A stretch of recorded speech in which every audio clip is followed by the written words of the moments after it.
I'm Wanya Reese. We're following some breaking news for you right now. Part of I-270 westbound is closed for a crash. We want to get you to traffic expert Jason Luber. Jason, what's going on out there? Right now, the FBI is still investigating the shooting and working to learn more about that suspected shooter. A police officer on the scene telling me this apartment complex right here, you should see this window. I wish you could see it in person. It is knocked out, and they're saying that's where they got the suspected shooter. The number one person who was in that meeting advocating for Wyatt Academy was its leader, the principal. She put together a presentation talking about attendance and how they can get enrollment numbers up. All right, Katie, you know, I'm not really an outdoorsy person, but coming here to Colorado, I feel the need to do it. Yes. And I could get paid to ride a bike.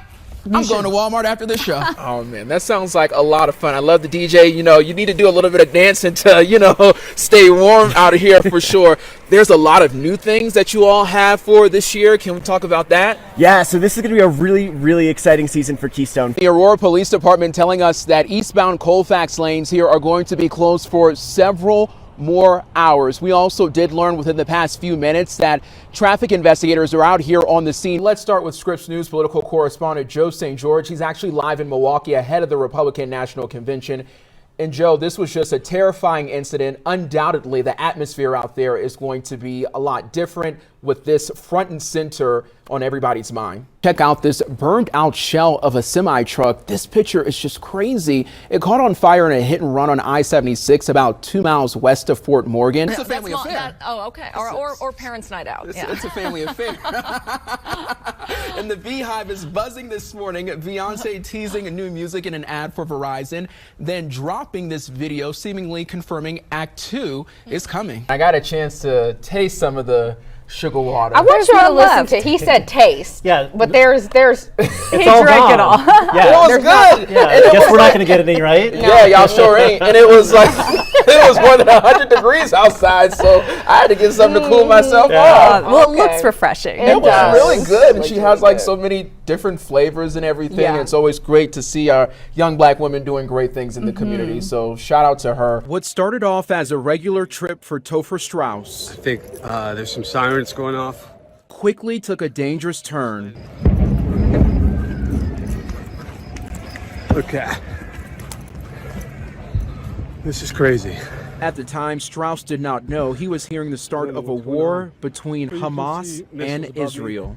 And everyone was running for shelter, and that's the start of the war. Strauss wanted to leave, but he knew the trip back to Golden was not going to be easy. It's been extremely chaotic here at the airport. It's my second time here today. I just know I need to get out and do my best to get out. Thankfully, after our last conversation, Strauss arrived in Milan last weekend.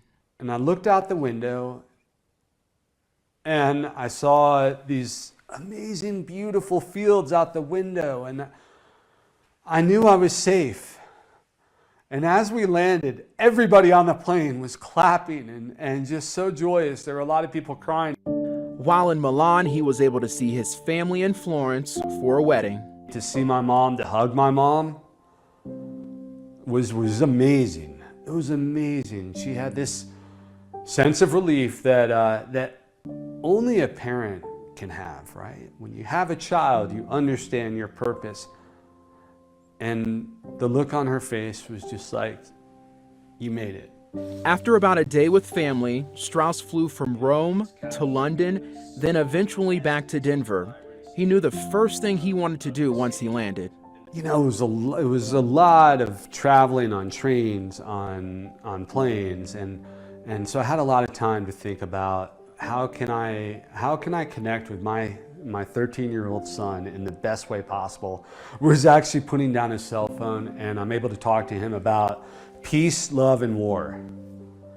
And I thought, well, we're going to build a Lego set that's like 2,000 pieces. So that's what we did. That frightening journey now inspiring his art. I've been painting, and I've been painting a painting about Jerusalem, which was my original mission of going to Israel, was to paint a painting for the Jewish National Fund Global Conference. The painting will be unveiled in November, and Strauss says one key emotion will be on display. I'm working feverishly. It's not so much a statement on anything except for just global love. It's just such an absolutely amazing story. We've reported on so many people who are being held hostage, so many people who have died, and so many people who have been critically hurt. So it's just giving him a totally new perspective, because luckily he was able to make it out there alive, and he's continuing to send his thoughts and prayers to everybody who's being impacted by the ongoing conflict out there.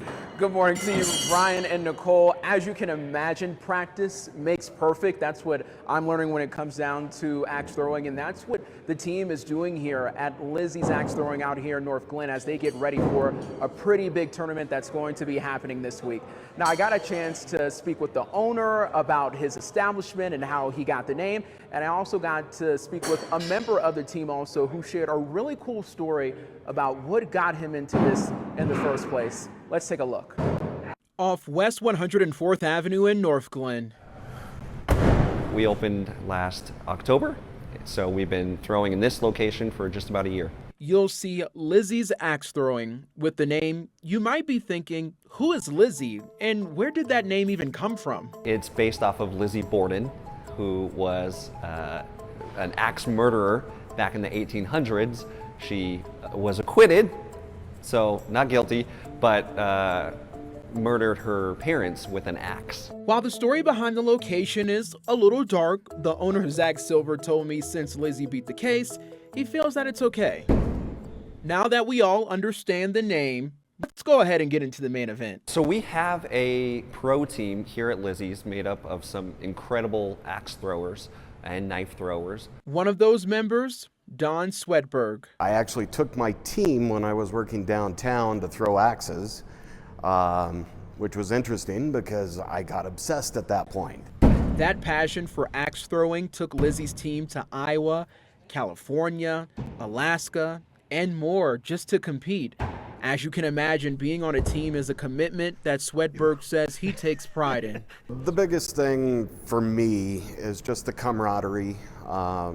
It is a sport that has been around for centuries, not as it is today, but it's something WATL has been around about 7 years.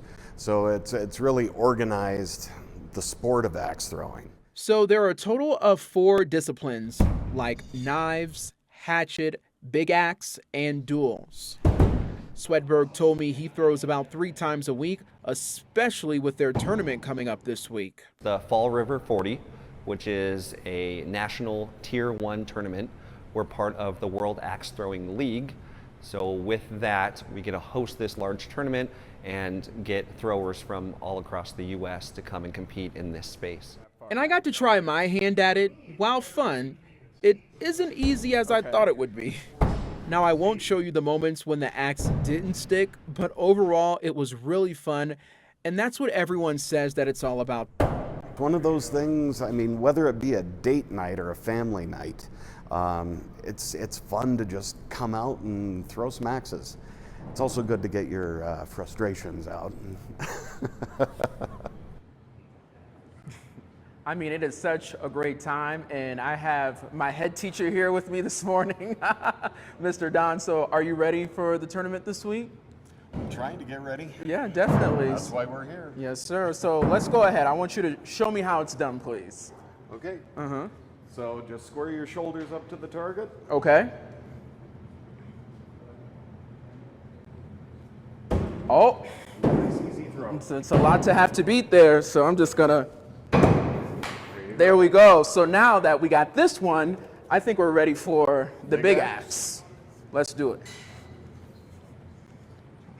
All right. And with this one, where do we want to be at? Behind the 17 Okay. and straight forward. All right. That's what I'm talking about. That's what we do on live TV here at TV 7. You can't make this stuff up. So I know you guys were talking a little bit of trash this morning, but hey, Well, not I did. anymore. I'm I not didn't think I could gonna do mess it, but with I did. you. Yeah. Like 30 seconds ago, man. Yeah. Not anymore. Okay. You're the best. New respect for Wanya here. Yes. Yeah, all right. And also you all, they told us here at Lizzie's that everybody in the morning team, we are invited to come. Lisa, Okay. Jason, Nicole, Brian, everybody. They Yeah. want to see us come out here, so Are- we may have to try and do that one Saturday. And does Jason have to wear a kilt? Yeah. I hope Yes. so, right? Jason does have to wear a kilt. Yeah. He does have to wear a kilt. Okay.